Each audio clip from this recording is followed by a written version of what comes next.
दत्तगुरू आणि त्यांच्या शिष्यांची ही कथा ऐकताना तुझ्या जीवनातील चिंता विरघळतील, संकट माघारी फिरतील, तुझं थांबलेलं भाग्य चमत्कारामध्ये प्रकट होईल आणि शब्दाशब्दातून तुम्हाला दत्तगुरूंचं कृपाछत्र अनुभवास येईल. तुझ्या जीवनात काही ना काही अडथळे, दुःख, गरिबी, शत्रू, कर्ज, मोठा अंधार असेल तर हे लक्षात ठेवा, गुरूंच्या कृपेने ते सर्व नाहीस होईल आणि तुझ्या मनातील सर्व इच्छा पूर्ण होईल.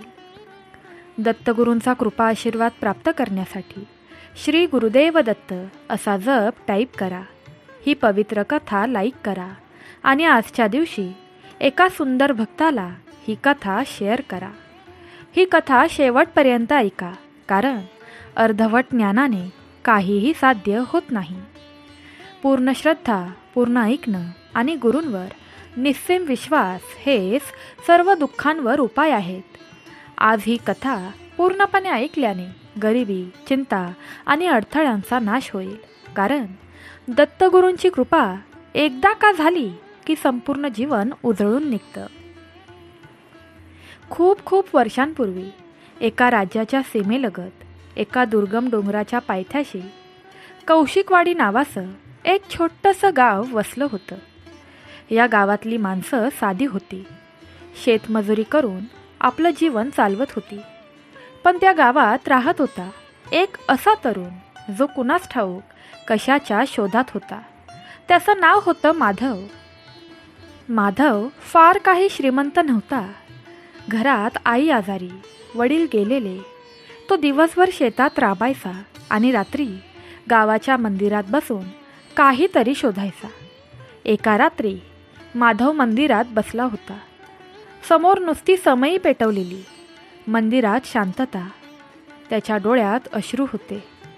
तो स्वतःशीच बोलू लागला, हे दत्तगुरू, माझं काही चुकलं असेल तर माफ करा, पण आता या संकटातून मार्ग दाखवा. आईची तब्येत दिवसेंदिवस खालावत चालली आहे. शेतीचा उपयोग नाही, मी हरपून चाललो आहे. तेवढ्यात त्याच्या मनात एक दृढ विचार आला, हे देवा, जर तू आहेस तर मला दर्शन दे, नाही तर काहीतरी मार्ग तरी दाखव. आणि त्या रात्री त्याला स्वप्नात एक तेजस्वी रूप दिसलं. 3 डोके, 6 हात, जवळ गायी होत्या आणि हातात डमरू आणि त्रिशूळ होते. ते श्री दत्तात्रय होते. ते म्हणाले, माधव, तू फार दिवसांपासून माझा शोध घेत आहेस. आता खरी वेळ आली आहे. उत्तरेकडील पर्वत रांगेत गाणगापूर जवळील जंगलात ये. तिथे तुला तुझा खरा मार्ग सापडेल. स्वप्न संपलं. माधव थरथरत उठला. तो अर्ध्या रात्रीच पाण्याने स्नान करून आईला वंदन करून निघून गेला. रस्त्यात काटेरी झाडं, दगडं, नदी. उपाशीपोटी चालत फक्त एकाच मंत्राचा जप करत तो जात होता, श्री गुरुदेव दत्त, श्री गुरुदेव दत्त. 4 दिवस चालल्यानंतर त्याला एक वडाचं झाड दिसलं आणि त्याच्या सावलीत बसलेला एक वृद्ध योगी. डोळे मिटलेले, केशर वस्त्र, अष्टगंध लावलेलं कपाळ. माधव झटकन वाकून नमस्कार करत म्हणाला, प्रभू, मला दत्तगुरूंनी पाठवले. मला गुरु हवा आहे, मला मार्ग हवा आहे. योगी डोळे उघडतात, मंद हसतात. माधवा, तू तयार आहेस, पण गुरुप्राप्ती ही सहज गोष्ट नाही जी तुला लगेचच प्राप्त होईल. तुला शरणागती, सेवा आणि धैर्य शिकावं लागेल. मीच तुझा गुरु आहे, पण त्यासाठी तू तयार आहेस का? माधव हात सोडून म्हणाला, स्वामी, माझं जीवन तुमचंच आहे, मला मार्ग दाखवा. मी शिष्य म्हणून जन्म घेईन पुन्हा. त्या वृद्धांनी डोळे मिटले आणि त्या वडाच्या झाडाखाली सुरू झाली एक दीक्षा प्रक्रिया. जवळजवळ 12 दिवस माधव उपाशी राहून फक्त झाडांखाली बसला. विचार, अहंकार, तक्रारी सर्व हरवलं. राहिलं फक्त एकच, गुरुची इच्छा.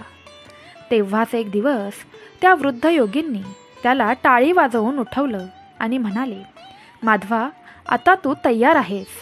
आजपासून तू माझा शिष्य आहेस. माझं नाव गुरुवर्य ब्रह्मानंदनाथ दत्तोपासक. त्या दिवशीपासून माधवाचं नाव देखील बदललं, स्वामी माधवानंद. गुरूंच्या सेवेत राहता राहता त्याचं हृदय शुद्ध होऊ लागलं. वृत्ती, बोलणं, भाव सगळं दिव्य होत गेलं. गुरु त्याला ध्यान, मंत्र, प्राणायाम, सेवा, मौन, संयम आणि अन्न वितरणाची सुद्धा शिकवण देऊ लागले.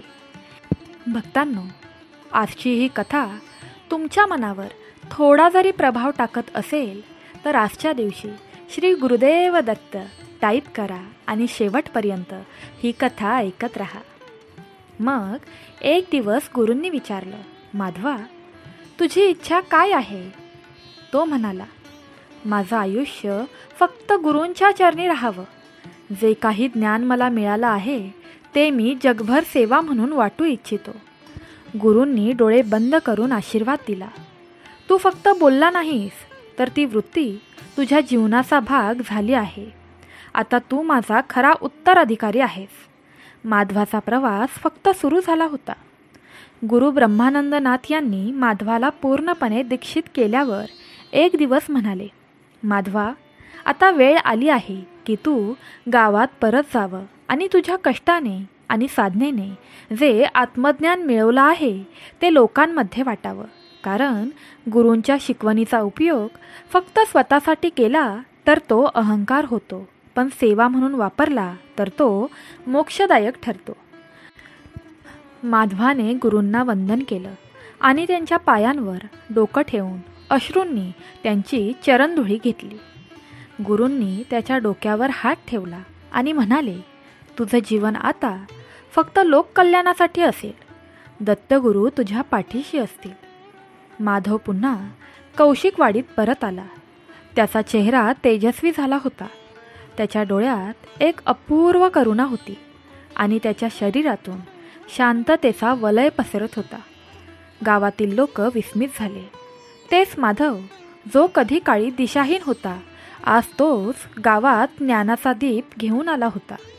त्याने मंदिराजवळच एक छोटी झोपडी उभी केली आणि तिथे ध्यान, नामजप आणि अन्नदान सुरू केलं. सुरुवातीला लोक फक्त पाहायला येत, पण नंतर त्यांना त्या जागेच्या शांततेत काहीतरी विलक्षण जाणवू लागलं. लोक म्हणू लागले, तो फक्त माधव नाही राहिला, आता तो स्वामी माधवानंद झाला आहे. हळूहळू दूरदूरच्या गावांमधून लोक त्याच्याकडे येऊ लागले. कोणाला चिंता होती, कोणाला गरिबी, कोण रडत होतं, आपल्या नशिबाला कुणी दोष देत होतं, कोण मृत्यूच्या दारात पोहोचलेलं होतं. आणि स्वामी माधवानंद त्यांच्या कानात फक्त एकच मंत्र सांगत, ओम द्राम दत्तात्रेयाय नमः, आणि म्हणत, हे फक्त शब्द नाहीत, हे तुमच्या जीवनात परिवर्तन घडवणारे शक्तिमंत्र आहेत.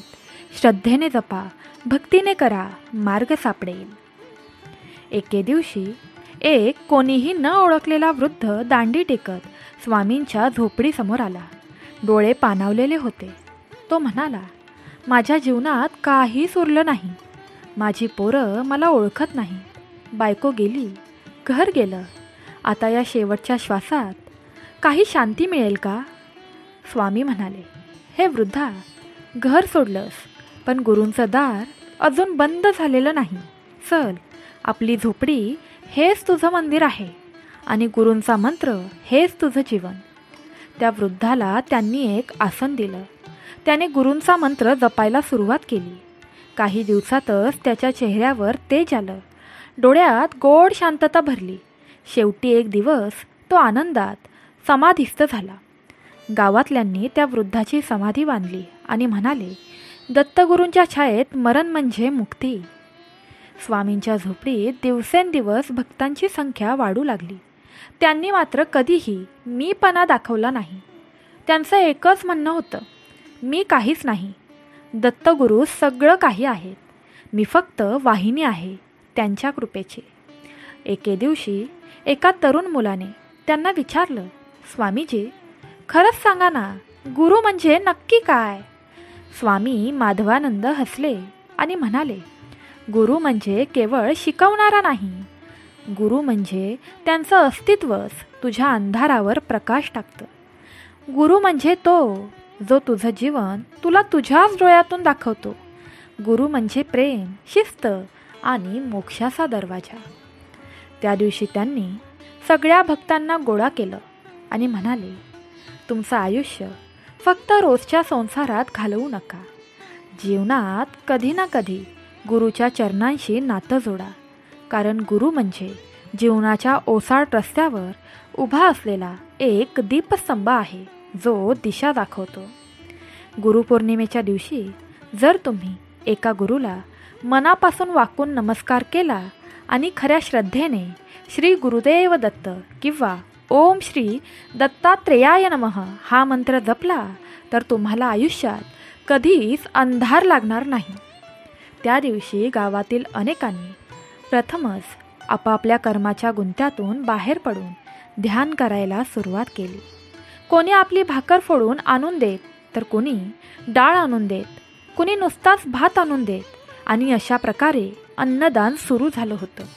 कोणी झाडाखाली बसून जप सुरू केला. एक भक्त बोलला, स्वामीजी, माझा मुलगा नोकरीला जात नाही आहे, खूप रागीट होता, पण तुमच्या एका मंत्राने तो शांत झाला. दुसरा म्हणाला, मी गरीब होतो, पण गुरुपौर्णिमेच्या दिवशी दत्तमंत्र जपल्यावर एका आठवड्यातच मला नवीन काम मिळालं आणि त्या दिवसापासून मी हा मंत्र जपत आहे आणि जीवनभर मरण येईपर्यंत जपत राहीन. स्वामी माधवानंद फक्त ऐकत होते आणि हसत म्हणू लागले, ही सर्व दत्तगुरूंची कृपा आहे. जेव्हा शिष्य मनाने शुद्ध होतो तेव्हा गुरुच्या कृपेला अडथळा उरत नाही. पुन्हा एक दिवस त्यांनी भक्तांना सांगितलं, गुरुपौर्णिमेच्या रात्री संपूर्ण श्रद्धेने मंत्र करा.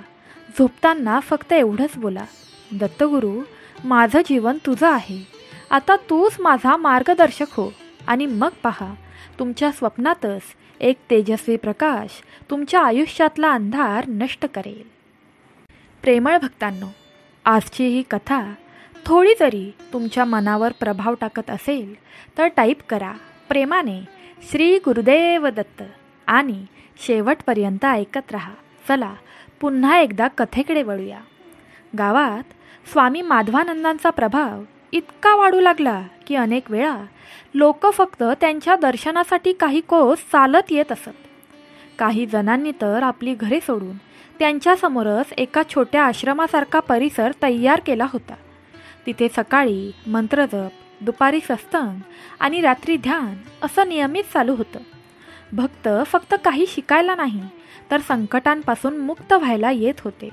कारण अनेक जण सांगत होते की ज्या दिवशी आम्ही स्वामींच्या चरणी आलो त्या दिवशी आमच्या जीवनात खरं सुख सुरू झालं.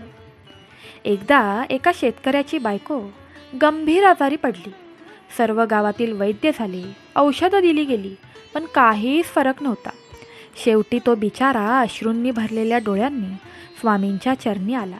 म्हणाला, स्वामीजी, मी खूप पापं केली असतील, पण आता तिच्या व्यथा पाहवत नाहीत. जर ती गेली तर माझं आयुष्य संपेल. स्वामींनी शांतपणे डोळे बंद केले आणि काही वेळ ध्यानात केले. मग ते म्हणाले, दत्तगुरूंना प्रार्थना कर, मंत्र जप कर, ओम दत्तात्रेयाय नमः, श्री गुरुदेव दत्त, आणि दररोज तुझ्या पत्नीच्या जवळ बसून राहा आणि 108 वेळा हा मंत्र जपत राहा. औषधं चालू ठेव, पण श्रद्धा वाढव. त्या शेतकऱ्याने सांगितल्याप्रमाणे केलं. काही दिवसांनी त्याच्या पत्नीला बरं वाटू लागलं आणि एका अमावस्येच्या रात्री जेव्हा सर्व काही अंधारलेलं होतं तेव्हा ती स्त्री उठून म्हणाली, एक तेजस्वी साधू माझ्या स्वप्नात आले आणि म्हणाले, आता तुझं दुःख संपलं. सर्व घरात आनंदाश्रू ओघळले. स्वामी माधवानंद स्वतः कधीच आपली महती सांगत नसत. ते म्हणत, ही माझी शक्ती नाही, मी फक्त वाहक आहे. गुरूंची कृपा ज्यावर पडते त्यांचं जीवन उजळतं. त्यांच्यासमोर अनेक लोक आले. कोणी विधवा, कोणी अनाथ, कोणी नोकरी गेल्यामुळे हताश, आणि स्वामी त्यांना फक्त एकच गोष्ट शिकवत, मनाने शांत व्हा, अहंकार सोडा आणि गुरूंच्या चरणांशी नातं जोडा. एकदा एका तरुणीचं जोडपं त्यांच्या झोपडीत आलं. दोघंही खूप गरीब आणि त्यांच्या घरच्यांनी त्यांचा विरोध केला होता. त्यांना कोणीच आधार देत नव्हतं. ते म्हणाले, स्वामीजी, आम्हाला आशीर्वाद द्या. आम्ही एकमेकांवर प्रेम करतो, पण समाजाने आमचं आयुष्य नरक केलं आहे. स्वामी हसले आणि म्हणाले, प्रेम हे दैवी असतं. पण ते जर स्वार्थ आणि द्वेषातून जमलं असेल तर त्यात गुरूंची कृपा लाभत नाही. पण जर ते त्याग, समर्पण आणि नम्रतेतून फुललं असेल तर संपूर्ण विश्व तुमच्या मागे उभं राहतं. मग त्यांनी त्या दोघांना मंत्र जपायला सांगितलं आणि एकाच झाडाखाली बसून 7 दिवस उपवासासह साधना करण्यास सांगितली. 7व्या दिवशी त्या दोघांना त्यांच्या कुटुंबाकडूनच बोलावणं आलं. एक चमत्कारच झाला होता. जुने वाद मिटले आणि कुटुंबाने त्यांचं लग्न मोठ्या उत्साहात लावून दिलं. खरं तर आपल्या गुरूंना किंवा देवाला नवसाची गरज नाही. मी हे करतो, तू मग हे दे, मी ते करतो, तू माझी ही इच्छा पूर्ण कर, असं काहीच मागायची गरज नाही. देव भुकेला आहे तर तो केवळ श्रद्धेचा. मनापासून घातलेलं एक श्री गुरुदेव दत्त नामस्मरणही 1000 यज्ञांइतकं प्रभावी ठरतं. नामातच सर्व काही सामावलेलं आहे. कारण जिथं श्रद्धा, भक्ती आणि विश्वास आहे तिथंच गुरु प्रकट होतात. जर तुम्ही ही कथा संपूर्ण श्रद्धेने, शांत चित्ताने शेवटपर्यंत ऐकली तर तुमचं मन हलकं होईल. चिंता, दुःख हळूहळू विरून जातील आणि दत्तगुरूंच्या कृपेने तुमच्या जीवनात सुख, समाधान आणि प्रगतीचं नवद्वार उघडलं जाईल. त्यामुळे शेवटपर्यंत माझ्यासोबत राहा. भक्तांनो, पुन्हा आपण आपल्या कथेकडे वळूया. स्वामींच्या आश्रमात एक नियम होता. जेवण फक्त त्यांनाच मिळेल जे काही ना काही सेवा करतात. सेवा म्हणजे फक्त झाडू मारणं किंवा पाणी आणणं नव्हे, तर दुसऱ्यांच्या सुखदुःखात सहभागी होणं. एक वृद्ध अंधगृहस्थ स्वामींकडे दररोज यायचा. काही बोलायचा नाही, फक्त दूर उभा राहायचा. एक दिवस स्वामींनी त्याला जवळ बोलावलं आणि विचारलं, का रे बाबा, बोलत का नाहीस? त्याने डोळ्यातून पाणी गाळत सांगितलं की तो अपंग झाल्यानंतर कोणीही त्याचं ऐकून घेत नाही. स्वामी म्हणाले, असं आहे, मग तू इथेच राहा. रोज संध्याकाळी तू फक्त एका माणसाला माझ्याजवळ आण आणि मग बघता बघता त्या वृद्धामुळे दररोज एक नवा भक्त येऊ लागला. स्वामी म्हणत, गुरुची कृपा एका जणाच्या निमित्ताने हजारो जणांवर होते. गुरुपौर्णिमा जवळ आली होती. सर्व भक्त स्वामीजींना म्हणाले, यावेळी तुम्ही आम्हाला काही विशेष साधना सांगा, काही विशेष उपदेश द्या. तेव्हा स्वामी म्हणाले, या दिवशी दत्तगुरूंनी सर्व चराचरात आपल्या त्रिगुणात्मक स्वरूपात प्रवेश केला. ब्रह्मा, विष्णू आणि महेश या तिन्ही शक्तींचं एकत्र स्वरूप म्हणजे दत्तगुरू. म्हणूनच गुरुपौर्णिमा हा दिवस विशेष असतो. त्यांनी सर्व भक्तांना सांगितलं, या गुरुपौर्णिमेच्या दिवशी तुम्ही सर्वांनी एक छोटा संकल्प करायचा आहे. 3 गोष्टी द्यायच्या आहेत, अहंकार, शंका आणि राग, आणि घ्यायच्या आहेत त्या म्हणजे श्रद्धा, धैर्य आणि नम्रता. स्वामी माधवानंदांची शिकवण एवढी गहन होती की अनेक विद्वानही त्यांच्याजवळ शरण आले. एकदा एक मोठा पंडित आला, ज्याने अनेक ग्रंथ वाचले होते. त्याने गर्वाने विचारलं, स्वामीजी, ज्ञान किती आवश्यक आहे? स्वामी उत्तरले, ज्ञान म्हणजे फक्त माहिती नाही, तर अंतःकरणाची शुद्धी आहे. ज्यांचं हृदय स्वच्छ आहे त्यालाच खऱ्या अर्थाने ज्ञान प्राप्त होतं. बाकी सर्व वाचन हे फक्त शब्दांची गर्दी आहे. तो पंडित हे सर्व ऐकून नतमस्तक झाला. तुम्ही जिथे कुठे ही कथा ऐकत आहात तिथे एक क्षण डोळे मिटा आणि दत्तगुरूंच्या चरणी मन लावा. तुमच्या आयुष्यातील संकट कितीही मोठी असो ती विरघळून जातील. आणि हो, या कथेमधून जर तुमच्या अंतःकरणात जरा जरी भक्ती जागृत झाली असेल तर आपल्या आम्ही स्वामी भक्त या यूट्यूब चॅनलला आवर्जून सबस्क्राईब करा. कारण तुमच्यासारख्या भक्तांपर्यंत हे अमृत पोचवणं हेच आमचं धैर्य आहे. व्हिडिओला एक प्रेमळ लाईक करा आणि आपल्या मित्रमंडळींना देखील पाठवा, कारण भक्ती वाटूनच वाढते. पुढे स्वामी माधवानंदांची भक्ती आणि गुरुकृपेच्या प्रभावाने आश्रम आता एका भक्तिरसपूर्ण शक्तिपीठासारखा भासू लागला होता. एक दिवस दूरवरच्या गावातून एक गरीब स्त्री आपल्या लहान मुलासह तिथे आली. तिचा चेहरा काळवंडलेला, डोळ्यात अश्रू आणि पाय थकलेले होते. ती स्वामींच्या चरणांवर पडली आणि म्हणाली, माझ्या पतींचं निधन झालं आहे. घरात खायला काहीच नाही. माझं बाळ आजारी आहे, कुठलीच मदत नाही, मी आता जगावं की नाही तेच समजत नाही. स्वामींनी तिला शांतपणे वरती उचलून बसवलं. म्हणाले, मातेला कधीच झुकू देऊ नका, कारण तिच्यातच दत्तगुरूंचा अंश असतो. तू इथेच राहा, सेवा कर आणि त्या मुलाला मंत्रजप शिकव. त्यांनी त्या मुलाला जवळ घेतलं आणि हलक्या स्वरात म्हणाले, बाळा, रोज श्री गुरुदेव दत्त हा जप बोलायचा हा, आणि रोज सकाळी आणि रात्री आईसमोर बसून बोलायचा. त्या बालकाने भक्तिभावाने तो मंत्र शिकून घेतला. काही दिवसातच त्याच्या चेहऱ्यावर तेज दिसू लागलं. त्याला ताप येत असे, पण मंत्र म्हणताच ताप उतरत असे. गावातील लोक अचंबित झाले. कोणी म्हणाले, याच्या अंगात दैवी शक्ती आहे. पण स्वामी म्हणत, दैवी शक्ती आपल्या सर्वात आहे, फक्त आपण तिला जागं करायला हवं. एक दिवस आश्रमात एक कोल्हापूरच्या राजघराण्यातील पुरुष आला. त्याच्या चेहऱ्यावर खूप गर्व होता.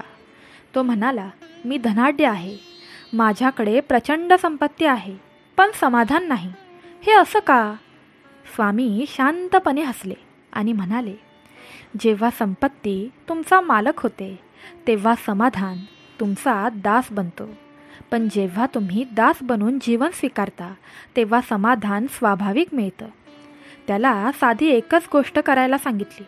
दररोज एका भुकेल्या माणसाला स्वतःच्या हातांनी अन्न खाऊ घाला. केवळ 4च दिवसात तो गृहस्थ म्हणाला, स्वामीजी, माझ्या मनाला आता विश्रांती मिळाली आहे. स्वामी माधवानंद नेहमी सांगायचे, गुरुकृपेने मनात जी प्रकाशाची ज्वाला पेटते ती संपूर्ण आयुष्य उजळून टाकते. त्यांनी आपल्या शिष्यांना एक गोष्ट सांगितली. एकदा एक मासा पाण्यात राहत असूनही तो नेहमी विचार करत असे, पाणी कुठे आहे? पण एकदा तो किनाऱ्यावर पडला तेव्हा त्याला समजलं की पाणी काय असतं. तसंच आहे आपलं जीवन. गुरु आपल्या जवळ असतात, पण आपण त्यांची उपस्थिती विसरतो. गुरुपौर्णिमेच्या दिवशी संपूर्ण गावात उत्सव साजरा केला जात असे. त्या दिवशी सर्वजण फुलं, फळं, दूध घेऊन आश्रमात यायचे. स्वामींच्या चरणी अर्पण करून मग त्यांनी स्वामींच्या उपदेशाचा लाभ घेत असत. त्या दिवशी स्वामी म्हणाले, आजचा दिवस ही केवळ पूजा नव्हे, ही आपल्या आत्म्याची स्वच्छता आहे. जसे आपण शरीर स्वच्छ ठेवतो तसं मनही स्वच्छ ठेवायला हवं. अहंकार, द्वेष, लोभ हे मनाचे दोष आहेत. हे दूर गेले की गुरूंची कृपा ओघाने मिळते. अचानक एक दिवस गावात मोठं संकट आलं. सतत मुसळधार पावसामुळे गावाच्या जवळचा पूल तुटला. गावाचे संपर्क तुटले. अन्नधान्य येणं थांबलं. लोक चिंतेत होते. आश्रमातही अन्नसाठा कमी झाला. सर्वजण भयभीत झाले की आता काय होईल. पण स्वामी पूर्ण शांत होते. त्यांनी सर्व शिष्यांना एकत्र बोलावलं. म्हणाले, ज्यांच्याजवळ थोडंफार आहे ते वाटून घ्या आणि ज्यांच्याजवळ काहीच नाही त्यांनी प्रार्थना करा. दत्तगुरूंची कृपा असेल तर संकट दारातूनच पळून जाईल. खरंच 3 दिवसात निसर्ग शांत झाला. गावातील तरुणांनी एकजुटीने काम करत तुटलेला पूल उभारला. स्वामी म्हणाले, हीच खरी गुरुसेवा आहे. संकटात धैर्य आणि संकटानंतर कृतज्ञता.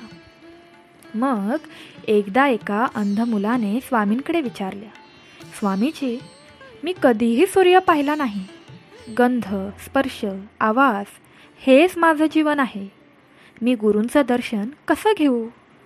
स्वामी त्याला जवळ घेऊन म्हणाले, तूच खरा ज्ञानी आहेस, कारण तू अंतर्मनाने पाहतोस. डोळ्यांनी जे पाहता येतं ते क्षणिक असतं, पण अंतकरणाने पाहिलेलं ते कायम टिकून राहतं. तू फक्त प्रेम, सेवा आणि श्रद्धा ठेव.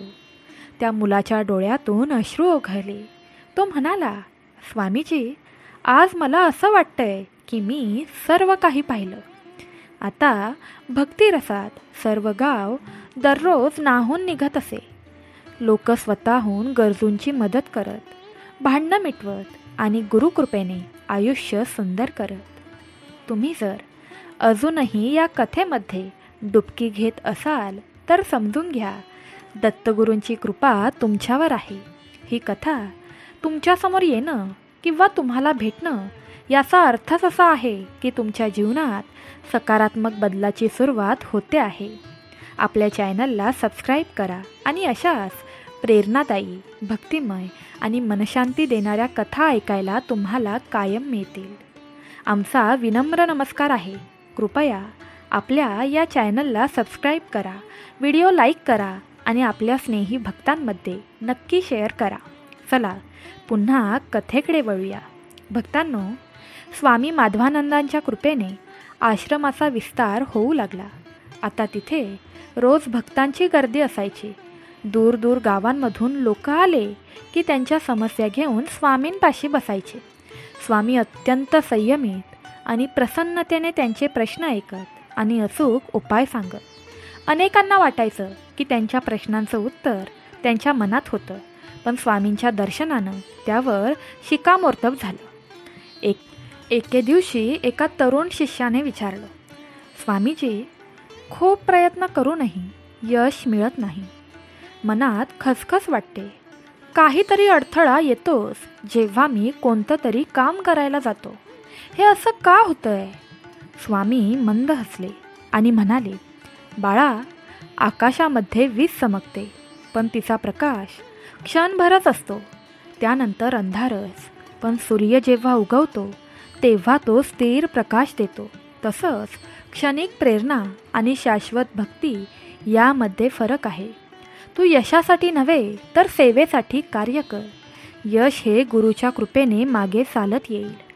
त्याच दिवशी एका वृद्ध व्यक्तीने विचारलं, स्वामीजी, मी आयुष्यभर पूजा केली, जप केला, पण तरीही दुःख संपत नाही. माझं चुकतंय कुठे? स्वामी म्हणाले, जप जरी जिभेने करत असला तरी मन तिथे नाही, तर तो जप केवळ शब्द आहे. पण जर मन, भाव, श्वास आणि आत्मा याने जप झाला तर त्याचा प्रभाव त्या दिवशीच जाणवतो. वृद्ध व्यक्ती डोळ्यात पाणी आणून म्हणाले, मी आजपर्यंत फक्त उच्चार केला होता, पण आता तुमचं बोलणं ऐकून मी खरा जप करेन. अशा प्रकारे ज्ञान, प्रेम, भक्ती आणि कृपेचं एक जिवंत केंद्र बनला होता हा आश्रम. एक दिवस एका शेतकऱ्याने विचारलं, स्वामी, पावसाअभावी पीक नसलंय, सर्वांनी पाठ फिरवली आहे, संसाराची चिंता खायला उठली आहे, आता जगायचं तरी कसं? स्वामी म्हणाले, हे बघ बाळा, धरतीवर बीज टाकल्याशिवाय पीक येत नाही. तसंच आयुष्यात संकटाची माती लागल्याशिवाय सुखाचं पीक उगवत नाही. तू सेवा चालू ठेव, देवाचं नामस्मरण कर. दररोज सकाळी 4 गरजू व्यक्तींना पोळी वाट आणि रात्री दत्तगुरूंच्या चरणांशी आपल्या सर्व चिंता ठेव. संकट संपतील. शेतकऱ्याने स्वामींचा शब्द खरा मानला आणि 3 महिन्यातच त्याचं आयुष्य पालटून गेलं. तसंच एकदा एका तरुण स्त्रीने प्रश्न केला, स्वामीजी, माझ्या घरात सतत वादविवाद असतात, शांतता कुठे हरवली आहे? काहीच सुचत नाही. स्वामी म्हणाले, घर हे देहाचं मंदिर आहे. जर मनात कटुता, द्वेष, संशय असतील तर घरात संकटांचं वास्तव्य होतंच. पण जर प्रेम, माफ करणं आणि एकमेकांच्या सुखांवर पाणी सोडणं जमलं तर घर हे तपोभूमी होतं. तू फक्त तुळशीसमोर दिवा लाव आणि घरात श्री गुरु दत्तात्रेयाय नमः हा जप चालू ठेव. काही दिवसातच घरात गोडवा भरेल. त्या दिवशी गुरु सर्वांना म्हणाले, नामस्मरण म्हणजे फक्त ओठांवर घेतलेलं देवाचं नाव नाही, तर हृदयातून उमटलेला श्रद्धेचा नाद आहे. तुम्ही मनापासून घेतलेलं एक राम किंवा दत्त किंवा स्वामी समर्थ हे प्रेमाने घेतलेलं नाम देवासाठी सर्वस्व असतं. देवाला तुमचा पैसा नको आहे, तुमचे वस्त्र किंवा दागिने नको आहेत. त्याला हवी असते ती तुमची भक्ती, तुमची श्रद्धा आणि तुमचं निर्मळ मन. नाम हे असं अस्त्र आहे की ते तुमचं मन शांत करतं, तुमच्या भोवतालाचा अंधार दूर करतं आणि एक दिव्य तेज तुमच्या आयुष्यात जागवतं. जेव्हा संकट येतं तेव्हा पैसा, माणसं, प्रतिष्ठा हे काहीच उपयोगी पडत नाही. पण त्या क्षणी जर तुमचं मन भगवंताच्या नावाशी जोडलेलं असेल तर त्या नावातच तुम्हाला सर्व काही सावरता येतं. ते नामच तुम्हाला उभं करतं आणि मार्ग दाखवतं. नाम घेण्यासाठी मोठं काहीही लागत नाही. फक्त एक मनापासूनचा श्वास आणि त्या श्वासात नाम, हेच खरे आहे भक्तीचे रूप. त्या दिवशी आश्रमात एक गोंधळलेला युवक आला. त्याने आत्महत्येचा विचार केलेला होता. त्याने रडत सांगितलं, स्वामीजी, सर्व बाजूंनी अंधार आहे. घराची जबाबदारी, कर्ज, नोकरी नाही. मी थकलो आहे. स्वामींनी त्याच्या डोक्यावरून हात फिरवला आणि म्हणाले, बाळा, जी वेळ संपलेली वाटते तीच खरं तर नवीन सुरुवात असते. तू हे जीवन गुरुला अर्पण कर. त्यानंतर तू याच जीवनात तुझं तेज ओळखायला लागशील. त्याने त्या दिवशीच मनोभावे गुरूंना नमस्कार केला आणि आश्रमात राहून सेवा सुरू केली. काही महिन्यातच तो एवढा बदललेला दिसू लागला की त्याच्या घरच्यांना देखील विश्वास बसला नाही. त्याला एका चांगल्या संस्थेत कामही मिळालं. गुरुपौर्णिमेच्या एक दिवस आधी स्वामींनी सर्व शिष्यांना एकत्र बोलावून सांगितलं, पाहिलंत ना, संकट आली तरी कृपेच्या सावलीत ती किती सौम्य होतात. गुरु म्हणजे केवळ ज्ञान देणारे नसतात. ते संकटात सावली, मार्गात दीप आणि अंधारात हात आणि थकलेल्या मनाला आश्रय असतात. शेवटी त्यांनी सर्वांना सांगितलं, उद्या गुरुपौर्णिमा आहे. आपल्या जीवनात गुरु असणं हीच परमसंपत्ती आहे. केवळ पूजा, फुलं, प्रसाद यात गुरु संतुष्ट होत नाहीत. गुरु संतुष्ट होतात तेव्हा जेव्हा त्यांचं सांगणं पाळून जीवनाचं चांगल्यात रूपांतर होतं. त्या रात्री आश्रमात सतत मंत्रघोष सुरू होता. ओम श्री गुरु दत्तात्रेयाय नमः. भक्तांच्या मनात श्रद्धेचा दीप उजळला होता. सर्वांच्या चेहऱ्यावर समाधानाची आणि शांतीची छाया होती. स्वामींच्या चरणी बसून सर्वांच्या अंतकरणात एकच भावना होती, गुरुचरणच शरण हेच जीवनाचं अंतिम धैर्य आहे. गुरुपौर्णिमेचा दिवस उगवला. आश्रमात सूर्योदयापूर्वीच मंगलध्वनी, शंखनाद, भजन आणि मंत्रोच्चार सुरू झाले होते. स्वामी माधवानंद आपल्या शिष्यांसह ध्यानात लीन झाले होते. सर्व भक्त, सर्व वयोगटातील स्त्री पुरुष आपल्या गुरुच्या चरणी पुष्प अर्पण करण्यास आतुर होते.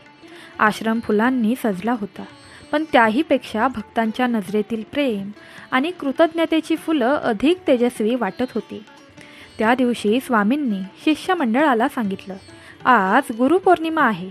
ही फक्त पूजेची नव्हे तर आत्मपरीक्षणाची वेळ आहे. ज्यांनी आयुष्यात अंधार पाहिला आणि त्या अंधारातून बाहेर यायला ज्यांना गुरुचा प्रकाश हवा आहे, त्यांनी आजपासून शरणागत भाव मनात रुजवावा. एक तरुण व्यापारी त्या दिवशी पहिल्यांदा आश्रमात आला होता. तो खूप गर्विष्ठ आणि व्यवहारात गुंतलेला होता. पण व्यापारात सतत अपयश येत असल्याने शेवटी तो कुणा अनुभवी माणसाच्या सांगण्यावरून इथे आला होता. त्याने मनात विचार केला, पाहू काय असतं हे अध्यात्म, यात खरंच काही परिणाम होतो का. तो दूर उभा होता, पण स्वामींच्या डोळ्यांनी त्याला ओळखलं. स्वामी माधवानंद म्हणाले, अरे बाळा, तुझं नशीब फार चांगलं आहे, कारण तू आजच गुरुपौर्णिमेला इथे आलास हे समजून घे. व्यवसाय फक्त नफा तोटा पाहून चालत नाही. जिथं श्रद्धा नाही तिथं लक्ष्मी येत नाही.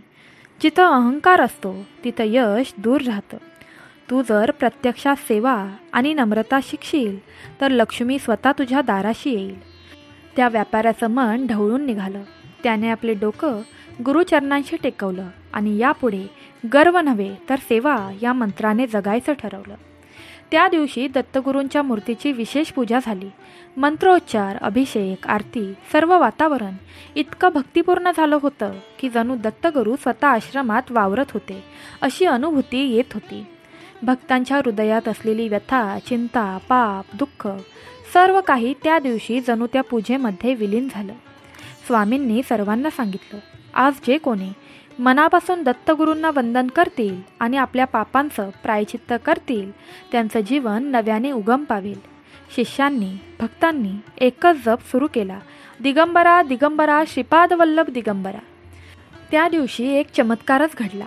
एक वृद्ध अंध माणूस जो चालतही येऊ शकत नव्हता त्याला त्याचा नातू घेऊन आला होता. वृद्धांनी फक्त दत्तगुरूंच्या मूर्तीला स्पर्श करून डोळ्यांवर हात ठेवत प्रार्थना केली. काही क्षणात त्याला प्रकाश जाणवू लागला. तो आनंदाने ओरडला, मी पाहू शकतोय, मी पाहू शकतोय. सर्व आश्रमात जल्लोष झाला. हा चमत्कार नव्हता तर विश्वास आणि भक्तीचा विजय होता. स्वामींनी शांतपणे फक्त एवढंच म्हटलं, गुरु जर अंतर्यामी असेल आणि भक्त जर शरणागत असेल तर दैव बदलण्यास वेळ लागत नाही. त्या रात्री संपूर्ण आश्रमात दीपज्योतीचा कार्यक्रम झाला. प्रत्येक दिवा म्हणजे एका भक्ताचं मन होतं, उजळलेलं, तेजस्वी आणि गुरूंच्या प्रकाशाने भरलेलं. स्वामी माधवानंदांनी सर्व भक्तांना त्या दिवशी एक सुंदर शिकवण दिली. तुमच्या आयुष्यात कितीही अंधार असो, पण जर दत्तगुरूंचा, स्वामी समर्थांचा किंवा तुमच्या आवडत्या देवांचा दीप जर तुमच्या मनात असेल तर तुम्हाला कोणीही हरवू शकत नाही. शेवटी ते म्हणाले, आज गुरुपौर्णिमेचा दिवस आहे. आजपासून प्रत्येकाने रोज सकाळी ओम श्री दत्तात्रेयाय नमः हा जप किमान 11 वेळा करा. गरिबांना अन्नदान करा आणि प्रत्येक वाईट विचाराला गुरुचरणात अर्पण करा. मग बघा तुमचं भाग्य कसं पालटतं. प्रिय भक्त हो, जर तुम्हीही ही कथा अजूनही मन लावून ऐकत असाल आणि तुमच्या जीवनात काही ना काही अडथळे, दुःख, अंधार असेल तर हे लक्षात ठेवा, गुरूंच्या कृपेने ते सर्व नाहीसं होईल. केवळ श्रद्धा आणि भक्तीची ज्योत लावून कायम तुमच्या मनात ठेवा. बघा, देव नक्कीच तुमच्यावर कृपा करेल. भक्तांनो, दत्तगुरूंच्या कृपा आशीर्वादासाठी आणि मनातील इच्छा पूर्ण होण्यासाठी दिगंबरा दिगंबरा श्रीपाद वल्लभ दिगंबरा टाईप करा आणि तुमच्यासमोर दिसणाऱ्या घंटीवर क्लिक करा, जेणेकरून येणारे पवित्र कथा किंवा नवनवीन व्हिडिओ सर्वात पहिला तुमच्यापर्यंत पोहोचतील. चला पुन्हा आपण आपल्या कथेकडे वळूया. गुरुपौर्णिमेनंतर काही दिवसांनी एक अत्यंत वेगळा प्रसंग घडला. एक तरुण ब्राह्मण नामदेव नावाचा, जो स्वतःला मोठा पंडित मानत असे, दत्तगुरूंच्या आश्रमात आला. त्याला वाटलं होतं की गुरु म्हणजे फक्त गीता, वेद, उपनिषद यांची शिकवण देणारे. पण इथे त्याने पाहिलं, गुरु शेतात राबत होते, भक्तांबरोबर झाडू हातात घेऊन मंदिरावर स्वच्छ करत होते, गरीब रुग्णांना औषधं देत होते, लहान मुलांबरोबर खेळत होते. त्याला आश्चर्य वाटलं. तो स्वामी माधवानंदांना म्हणाला, गुरुदेव, हे काय? तुम्ही इतकं उच्च ज्ञान सांगणारे संत, पण इतकी साधी कामं का करता? स्वामी हसले आणि म्हणाले, हेच खरे ज्ञान आहे. जोपर्यंत तू मी पंडित, मी ज्ञानी हे मनात बाळगतोस, तोपर्यंत तू फक्त पुस्तकात अडकलेला आहेस. पण जेव्हा मी सेवक आहे हे तू मनोमन स्वीकारशील, तेव्हा खरा ज्ञानेश्वर तुझ्या आत जन्म घेईल. त्या एका उत्तराने नामदेवच्या अहंकाराचा भंग झाला. तो गुडघ्यांवर बसला आणि म्हणाला, गुरुदेव, मला शिष्य म्हणून स्वीकारा. माझं संपूर्ण आयुष्य मी तुमच्या सेवेत अर्पण करू इच्छितो. त्या दिवसापासून नामदेव त्या आश्रमात फक्त झाडूपासून ते अन्नदानापर्यंत सगळी सेवा करू लागला. एके दिवशी स्वामींनी त्याला विचारलं, बाळा, तुला आता काय हवं? नामदेव म्हणाला, गुरुदेव, फक्त तुमचा चरणस्पर्श हवाय, बाकी काहीच नको. स्वामी शांतपणे हसले आणि म्हणाले, तुझं संपूर्ण जीवन आता आनंदात जाईल, कारण तू मी हरवून गुरु झालास. हेच दत्तगुरूंचं तत्त्व आहे. जेव्हा शिष्य स्वतःला विसरतो तेव्हा तो गुरुला भेटतो. असं म्हणतात, ज्याला दत्तगुरूंची कृपा लाभते त्याच्या जीवनात भूतकाळाची जखमही मिटते, वर्तमानात समाधान येतं आणि भविष्यातील अंधार नाहीसा होतो. स्वामी माधवानंदांनी नंतर अनेक शिष्य घडवले. त्यांचं सर्वात मोठं कार्य म्हणजे भक्ती, सेवा आणि आत्मज्ञान यांचं संतुलन शिकवणं. एके दिवशी एका विधवा बाईने आश्रमात येऊन विचारलं, गुरुदेव, माझं कोणीच उरलं नाही, मी एकटी आहे, मी काय करू? स्वामींनी तिच्या डोक्यावर हात ठेवला आणि म्हणाले, तू एकटी नाहीस, तू आता माझ्या ज्ञान कुटुंबाची आई आहेस. त्या क्षणाला तिच्या डोळ्यातून अश्रू वाहू लागले, पण ते वेदनेचे नव्हते, ते प्रेम, आधार आणि कृतज्ञतेचे होते. त्याच आश्रमात असलेल्या एका अनाथ मुलाला स्वामींनी आपला उत्तराधिकारी घोषित केलं. तो मुलगा लहानपणी रडायचा, माझं कोणीच नाही. पण स्वामी म्हणायचे, गुरु ज्याच्यासोबत असतो त्याला जगाच्या कोपऱ्यातूनही देव मदत करतो. त्या मुलाचं नाव नंतर भक्त नामदेव ठेवलं गेलं आणि पुढे तोही एक सिद्ध संत बनला. आणि त्याच दिवशी स्वामी माधवानंद गंगाकाठी शिष्यमंडळासह ध्यान करत बसले होते. सर्वत्र शांतता होती. त्या शांततेतही गुरूंची ऊर्जा जाणवत होती. अचानक त्यांनी डोळे उघडले आणि शिष्यांना म्हणाले, बाळांनो, आज मी जातो आहे, शरीर सोडतो आहे, पण मी तुमच्यातच आहे. फक्त डोळे बंद करा, मन शुद्ध ठेवा आणि माझ्या आठवणींमध्ये सेवा करत राहा. सर्व शिष्य, भक्त, गावकरी, स्त्री पुरुष रडत होते, पण गुरूंच्या चेहऱ्यावर केवळ शांती होती, दैवी, स्थिर आणि तेजस्वी. शेवटी त्यांचा देह सती नदीच्या प्रवाहात विसर्जित केला गेला, पण त्यांचं ज्ञान, त्यांचं प्रेम आणि त्यांची शिकवण आजही जिवंत आहे. भक्तांनो, या दत्तगुरूंच्या भक्तिपूर्ण कथेतून एक गोष्ट आपल्याला ठामपणे समजते. खरी साथ कोणाची असते तर ती फक्त आपल्या देवाची. संकट असो, गरिबी असो, दुःख असो, शत्रू, विघ्ने कितीही असो, नामस्मरण केल्याने सर्व काही नाहीसे होऊ शकते. लोकांना झुकून नमस्कार केल्याने नव्हे, तर देवाच्या चरणी मन लावल्याने जीवनात खरी उन्नती मिळते. हीच खरी शिकवण गुरूंनी आपल्याला दिली आहे. भक्ती करा, नाम जपा आणि विश्वास ठेवा. या दत्तगुरूंच्या पवित्र कथेतून आपण एक अमूल्य गोष्ट शिकतो. संकट कितीही असो, घरात दुःखांची रांग लागलेली असो, गरिबीने उंबरठा झुकालेला असो किंवा शत्रूंच्या कट कारस्थानांनी आयुष्य उद्ध्वस्त झालेलं असो, या सर्व अंधारातून बाहेर पडण्याचा एकच मार्ग आहे, ते म्हणजे भक्ती आणि नामस्मरण. गुरु सतत सांगतात, बाप्पा, तुमच्याकडून पैसा, प्रतिष्ठा किंवा देहभानाची पूजा नको आहे. त्याला हवं आहे फक्त तुमचं शुद्ध मन, श्रद्धा आणि सातत्यपूर्ण नामजप. लोकांच्या पाया पडून त्यांच्या कृपेमुळे मिळणारे सुख हे क्षणिक असतं, पण देवाच्या कृपेने मिळालेलं सुख ते चिरकाल टिकणारं असतं, ते आत्मशांती देणारं असतं. दत्तगुरू आपल्या भक्तांना हा अमोल मंत्र देतात, भक्ती करा, संकटाला घाबरू नका आणि देवाच्या नावातच स्वतःचं रक्षण शोधा. ही कथा शेवटपर्यंत ऐकल्यामुळे तुमच्या जीवनातील चिंता, दुःख आणि अडचणी आता दूर होतील. दत्तगुरूंच्या कृपेने तुमच्या आयुष्यात समाधान, सुख आणि समाधानाचे दरवाजे उघडतील, हे नक्की. प्रेमळ भक्तांनो, जर ही कथा तुम्हाला स्पर्शून गेली असेल आणि तुम्हाला दत्तगुरूंची कृपा अनुभवायची असेल तर आपल्या आम्ही स्वामी भक्त या चॅनलला सबस्क्राईब करा, हा व्हिडिओ लाईक करा आणि जास्तीत जास्त लोकांपर्यंत पोचवा. कारण गुरूंचं ज्ञान जितकं पसरवाल तितकीच त्यांच्या कृपादृष्टीची छाया तुमच्यावर अधिक राहील. आजच्या दिवशी मी दत्तगुरूंना प्रार्थना करते, भक्तांच्या सर्व इच्छा दत्त महाराज तुम्ही पूर्ण करा.